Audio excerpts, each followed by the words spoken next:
Nesta aula, nós vamos falar das energias relacionadas a um gás ideal.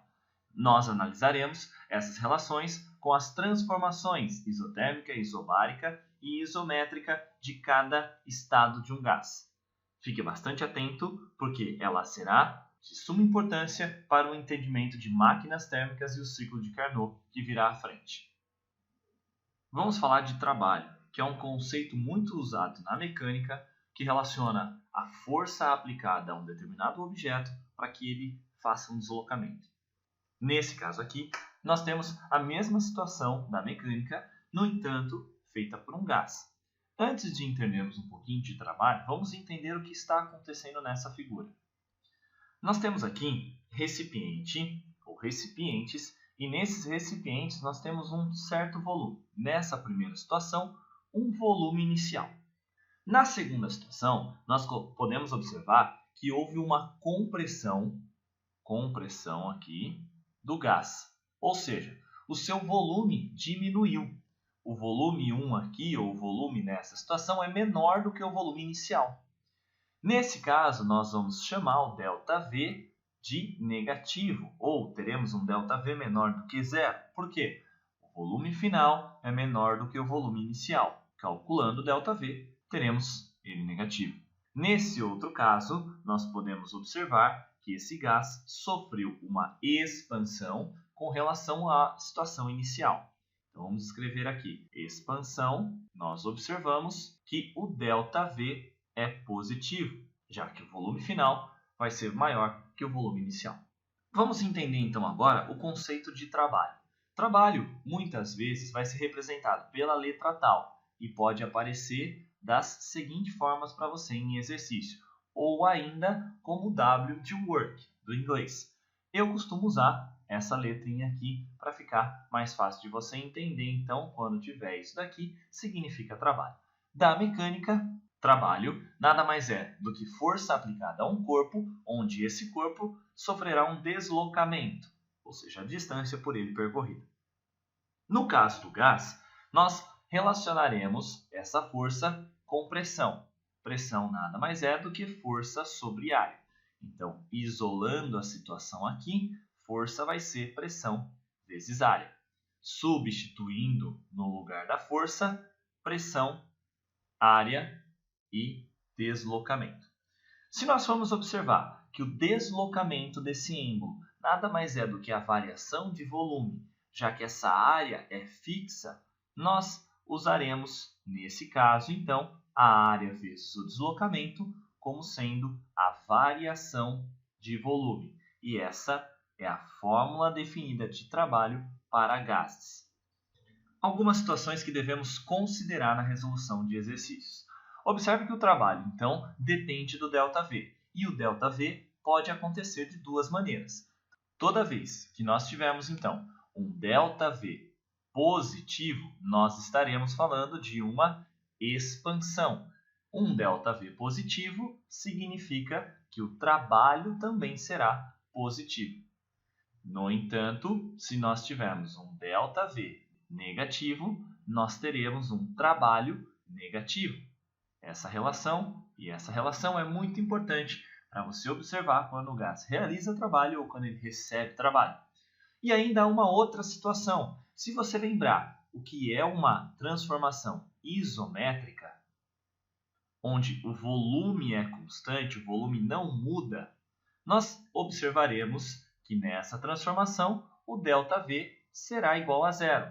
ΔV sendo igual a zero, nós teremos um trabalho também igual a zero, já que não há variação de volume desse gás. Outra parte importante, já mencionada, mas apenas para efeito de recordação, é a unidade de medida usada aqui. Toda a energia no sistema internacional será dado pela unidade Joule. Lembrando que para calor nós temos caloria e a transformação é simples. Outra forma de energia é a energia interna, que nada mais é do que qualquer tipo de energia armazenada dentro de um sistema. Para os gases, por exemplo, nós vamos falar que essa energia é a energia de interação entre as moléculas e a energia de agitação delas. E vai depender exclusivamente da temperatura. Nós podemos falar que a energia vai ser representado pelo U, ou a variação da energia pelo ΔU. É muito comum nós observarmos as mudanças de temperatura de um determinado gás, já mostrado aqui para vocês esse gráfico de pressão por volume, aqui eu vou deixar sem unidade. Se nós temos uma certa situação A e esse gás passa para uma outra situação B, não importa qual é o caso dele, e ele volta para a situação A, se esse caminho vai e volta até a situação A, nós dizemos que a transformação A, o ΔU, ou a variação de energia, é igual a zero. Por quê? Se depende da temperatura e ele sai do estado A, vai para o B e volta para o a temperatura dele, no final vai ser a mesma. Logo, um ΔU, eu vou ter o valor de zero. No entanto, se a transformação acontece somente de A para B, não importando qual caminho esse gás vai sofrer, eu posso até ter um outro caminho aqui, ó.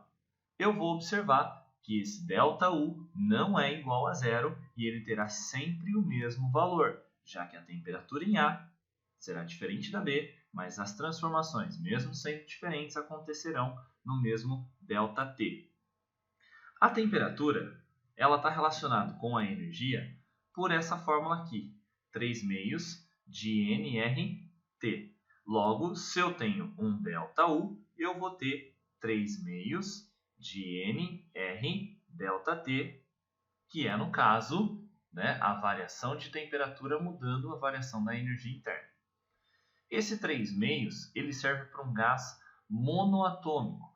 Em alguns exercícios, você verá um gás diatômico, e esse valor de 3 será substituído por um valor de 5 meios. E essa transformação acontece por conta das moléculas diatômicas ou monoatômicas de um gás.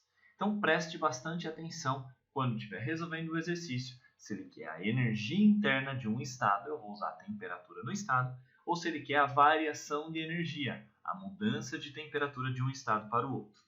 Vale lembrar que esse fator nRT pode ser comparado à equação de Clapeyron, já estudada também. Eu posso substituir então pelos valores de pressão e volume, onde eu tenho aqui o nRT, e você conseguirá calcular também a energia interna por 3 meios, pressão vezes volume. Outra forma de energia estudada também para os gases é o calor, que, como já dito anteriormente, é energia em trânsito. Lá atrás, quando nós estudamos calor, nas transformações, né, de substâncias, nós vimos a formulinha do Ki-macete ou Ki-mole. Para quem não está lembrado, nós relacionamos dessa maneira. Ou a transformação de estado físico, calor latente. Nesse caso aqui, nós vamos analisar o calor macroscopicamente, que é a energia entrando ou saindo de um sistema. E para isso, nós vamos usar o calor positivo quando o sistema ou gás recebe calor e o calor negativo quando ele cede calor. Isso vai ser muito importante porque nós vamos relacionar as 3 formas de energia e os enunciados de exercícios não lhe darão se o valor é negativo ou positivo, apenas indicarão com palavras, por exemplo, recebe ou cede calor, e você precisará definir o valor positivo ou negativo a ser utilizado. É importante aqui, já que nós estamos considerando o calor trocado entre o sistema e o meio, nós vamos encontrar transformações adiabáticas. O que significa uma transformação adiabática? É quando ela não troca calor com o meio. E essa transformação é dita então que não há troca de calor, ou calor é igual a zero. Sistema adiabático, ou transformação adiabática, é quando o calor então é igual a zero.